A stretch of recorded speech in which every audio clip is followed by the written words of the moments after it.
Donc,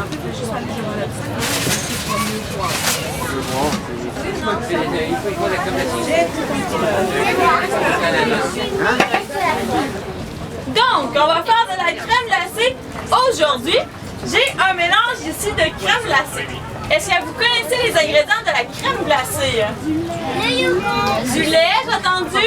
Non, il n'y a pas de yogourt dans celle-là, malheureusement. Du sucre. Il y a un arôme, aujourd'hui c'est au sirop d'érable. Et il manque un ingrédient qu'on devrait trouver. Non, pas les œufs. De l'eau. Ni la glace, de la crème glacée. La crème, exactement. Donc, de la crème, du lait, du sucre et du sirop d'érable. Mon produit s'appelle de l'azote liquide. Donc, si vous regardez, vous allez voir que ça ressemble beaucoup à de l'eau. C'est un liquide qui est transparent, mais c'est un liquide qui est très froid. Il se retrouve à moins 200 degrés Celsius. Donc, c'est environ 4 fois plus froid que le pôle Nord. Donc, c'est vraiment très froid. Donc, il faut prendre des précautions avec pour être sûr de ne pas se brûler avec. Est-ce qu'il y a des gens qui ont déjà eu une verrue que le médecin a brûlé avec de l'azote liquide? Madame, monsieur, la sensation que ça fait, c'est vraiment comme une brûlure. On parle de brûlure, mais c'est vraiment très froid. Donc, c'est un peu bizarre comme concept, mais c'est le même concept que si je prends ma bouteille d'eau, qui est remplie d'eau, que je mets dans le congélateur. Si je mets ça dans le congélateur, d'après vous, qu'est-ce que ça fait? Ça glace. Qu'est-ce que ça va faire vu qu'elle est pleine? Elle va gonfler puis elle peut éclater. Donc, si je vais mettre ma main dans l'azote liquide, ce qui va arriver, c'est que les cellules que j'ai dans mes doigts qui sont pleines d'eau vont geler et vont éclater. C'est pour ça vraiment qu'on parle de brûlure, parce que les cellules vont mourir. Donc aujourd'hui, on va faire la crème glacée avec l'azote liquide. Ce que je vais faire, je vais venir prendre l'azote liquide et le plonger directement dans le bol devant moi et je vais brasser.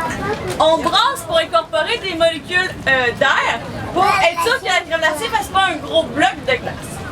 Donc, comme j'ai dit que l'azote pouvait brûler, je vais vous demander de juste enlever les mains sur la table. Parfait. Et je vais pouvoir mettre de l'azote dedans.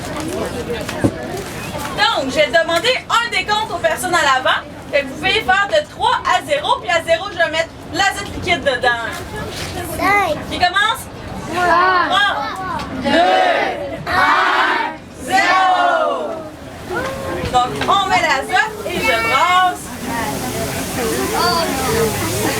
Le nuage que ça fait, c'est la vapeur d'eau qu'il y a dans l'air qui est en train de se congeler.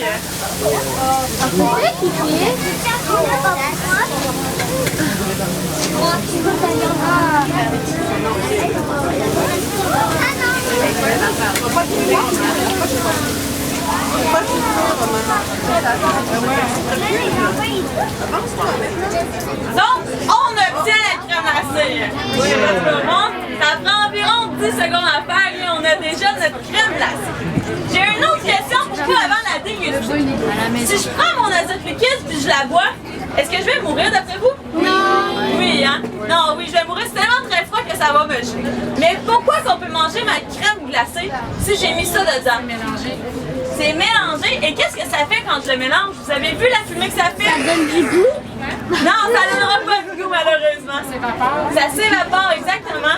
Lorsque l'azote liquide se réchauffe, elle revient sous forme gazeuse, fait qu'elle retourne dans l'atmosphère. Donc, il n'y a aucun azote liquide dedans, ça ne donnera pas de goût malheureusement. C'est vraiment juste pour la refroidir.